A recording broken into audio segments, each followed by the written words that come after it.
24 वर्ष परे भारतीय जनता पार्टी ओडिशा रे प्रथम सरकार हवा पई जाउछि। प्रधानमंत्री कहिथिले 10 जून रे भारतीय जनता पार्टी प्रथम सरकार रो शपथ हब। से कथा आज सत हवा पई जाउछि। ओडिया लोकंकर अपेक्षा आकांक्षा रो विजय, ओडिया अस्मितार विजय, ओडिया भाषार विजय, ओडिया संस्कृतिर विजय, ओडिया परिचयर विजय।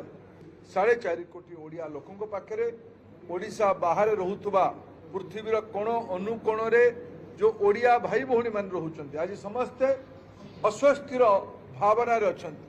मु समस्त पाखरे नतमस्तक कहिकी कृतज्ञता ज्ञापन करुछि। आ मु भरोसा दउछि, मो दल तरफ भरोसा दउछि, मो नेतृत्व तरफ भरोसा दउछि। मोदी जहा कहंती ताहाई करंती।